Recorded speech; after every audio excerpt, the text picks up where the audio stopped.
ಮಮತಾಳ ಬಲಗೈ ಇಂದು ಪಶ್ಚಿಮ ಬಂಗಾಳದ ಬಿಜೆಪಿ ಮುಖ್ಯಮಂತ್ರಿ ಸುವೇಂದು ಅಧಿಕಾರಿ ಸಂಪೂರ್ಣ ಕತೆ. ಒಮ್ಮೆ ಮಮತಾ ಬ್ಯಾನರ್ಜಿ ಅವರ ಅತ್ಯಂತ ನಂಬಿಕಸ್ಥ ನಾಯಕ, ಆದ್ರೆ ಇಂದು ಅವರನ್ನೇ ರಾಜಕೀಯವಾಗಿ 2 ಬಾರಿ ಸೋಲಿಸಿದ ವ್ಯಕ್ತಿ.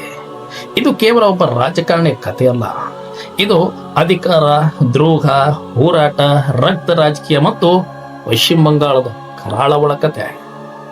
ಆ ವ್ಯಕ್ತಿಯ ಹೆಸರು ಸುವೇಂದು ಅಧಿಕಾರಿ.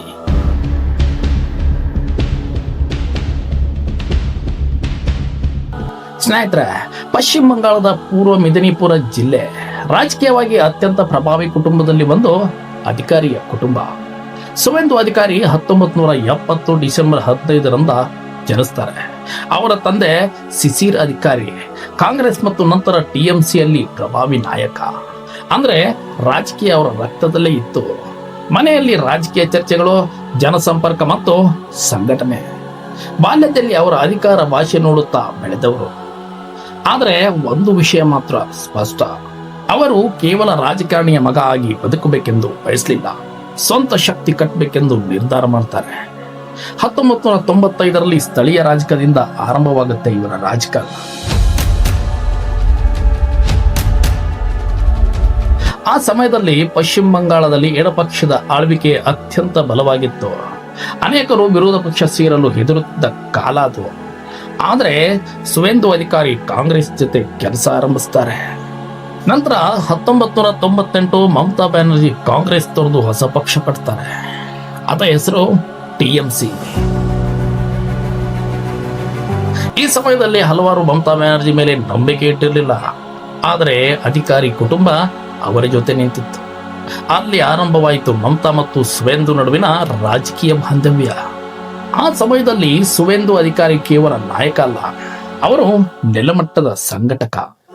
ಗ್ರಾಮಗಳಿಗೆ ಹೋಗ್ತಾ ಇದ್ರು, ಜನರ ಜೊತೆ ಕೂತು ಮಾತಾಡ್ತಾ ಇದ್ರು, ಸ್ಥಳೀಯ ಕಾರ್ಯಕರ್ತರನ್ನ ಬಿಲ್ಡ್ ಮಾಡ್ತಾ ಇದ್ರು ಮತ್ತು ನಿಧಾನವಾಗಿ ಟಿಎಂಸಿ ಅತ್ಯಂತ ಪವರ್ಫುಲ್ ಫೀಲ್ಡ್ ಲೀಡರ್ ಆಗಿ ಬೆಳೀತಾರೆ ಈ ಅಧಿಕಾರಿ. ಆದರೆ ಅವರ ಜೀವನವನ್ನ ಸಂಪೂರ್ಣ ಬದಲಿಸಿದ ಘಟನೆ ನಂದಿಗ್ರಾಮ. 2007ರಲ್ಲಿ ಎಡಪಕ್ಷ ಸರ್ಕಾರ ನಂದಿಗ್ರಾಮದಲ್ಲಿ ಭೂಮಿ ಸ್ವಾಧೀನ ಮಾಡಿ ಕೈಗಾರಿಕಾ ಯೋಜನೆ ತರಲು ಪ್ರಯತ್ನ ಮಾಡುತ್ತೆ. ಗ್ರಾಮಸ್ಥರು ವಿರೋಧವನ್ನ ಮಾಡ್ತಾರೆ. ಅಲ್ಲಿ ಹೋರಾಟ ಆರಂಭ ಆಗುತ್ತೆ.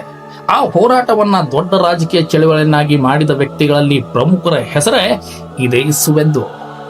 ಅವರು ಗ್ರಾಮಗಳಲ್ಲಿ ಸಭೆ ಮಾಡಿದ್ರು, ಜನರನ್ನ ಒಗ್ಗೂಡಿಸಿದ್ರು, ಭೂಮಿ ಇಳಿಸುವ ಹೋರಾಟಕ್ಕೆ ಮುಖವಾಗ್ತಾರೆ. ನಂತರ ಬಂದದ್ದು ರಕ್ತಪಾತ. ನಂದಿಗ್ರಾಮದಲ್ಲಿ ಹಿಂಸಾಚಾರ, ಗುಂಡಿನ ದಾಳಿ, ಜನರ ಸಾವು. ಪೂರ್ಣ ದೇಶದ ಗಮನ ಪಶ್ಚಿಮ ಬಂಗಾಳದ ಕಡೆ ತಿರುಗಿ ಹೋಗುತ್ತೆ.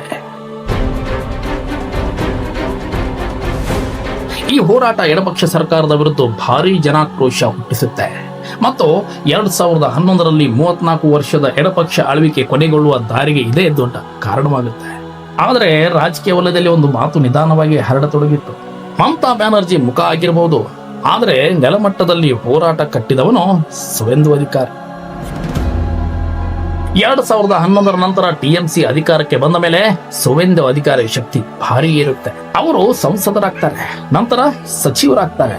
ಟ್ರಾನ್ಸ್ಪೋರ್ಟ್ಸ್, ಇರಿಗೇಷನ್ ಮತ್ತು ಹಲವು ಪ್ರಮುಖ ಖಾತೆಗಳ ಅವರ ಕೈಗೆ ಬಂದವು. ಜಂಗಲ್ ಮಹಲ್ ಪ್ರದೇಶದಲ್ಲಿ ಟಿಎಂಸಿಯನ್ನ ಬಲಪಡಿಸಿದ ನಾಯಕ ಎಂಬ ಹೆಸರು ಕೂಡ ಅವರಿಗೆ ಸಿಗುತ್ತೆ.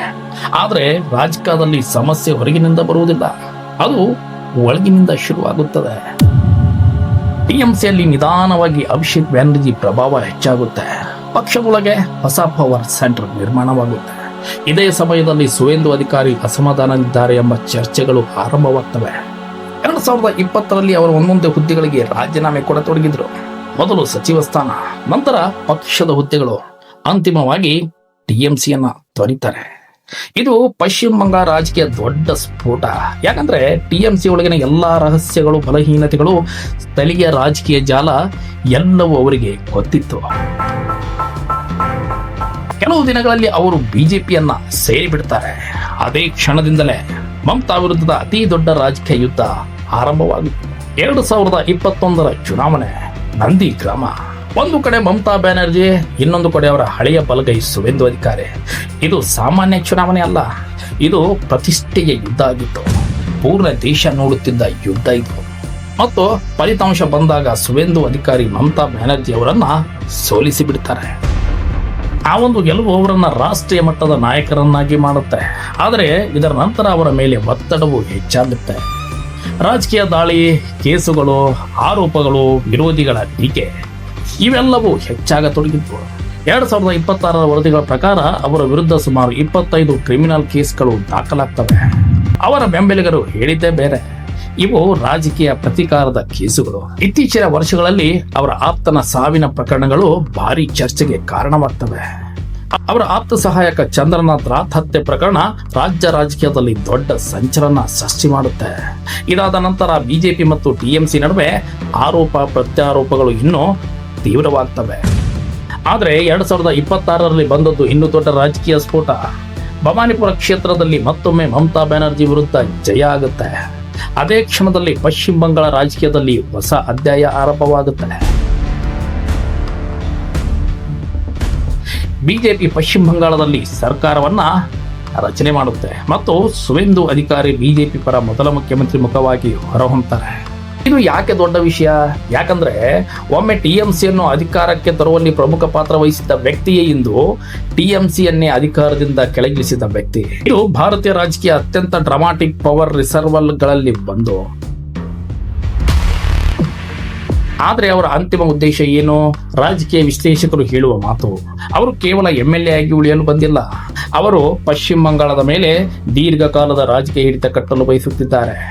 ಗ್ರಾಮೀಣ ಸಂಘಟನೆ, ಹಿಂದುತ್ವ ರಾಜಕೀಯ, ನೆಲಮಟ್ಟದ ಕಾರ್ಯಕರ್ತರ ಜಾಲ ಇವುಗಳ ಮೂಲಕ ದೀರ್ಘ ಆಟ ಆಡುತ್ತಿದ್ದಾರೆ ಎಂದು ವಿಶ್ಲೇಷಣೆ ಮಾಡ್ತಾ ಇದ್ದಾರೆ ವಿಶ್ಲೇಷಕರು. ವಿಮರ್ಶಕರ ಮಾತೇ ಬೇರೆ.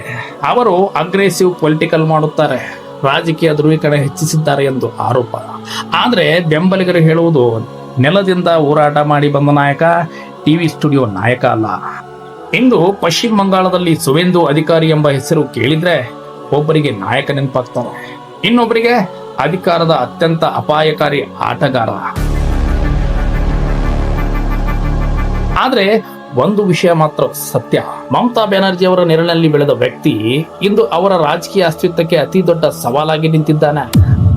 ರಾಜಕಾರಣದಲ್ಲಿ ನಮ್ಮ ಜೊತೆ ನಡೆಯುವವನೇ ಒಂದು ದಿನ ನಮ್ಮ ಎದುರು ನಿಲ್ಲಬಹುದು ಮತ್ತು ಪಶ್ಚಿಮ ಬಂಗಾಳದ ರಾಜಕೀಯದಲ್ಲಿ ಆ ಕಥೆಯ ಹೆಸರು ಸುವೇಂದು ಅಧಿಕಾರಿ. ಸ್ನೇಹಿತರೆ, ಮತ್ತೊಂದು ಇಂಥ ಕರಾಳ ಸತ್ಯದ ವಿಡಿಯೋದೊಂದಿಗೆ ಸಿಗ್ತೀನಿ. ಸಬ್ಸ್ಕ್ರೈಬ್ ಮಾಡುವುದನ್ನ ಮರೆಯೋಕೆ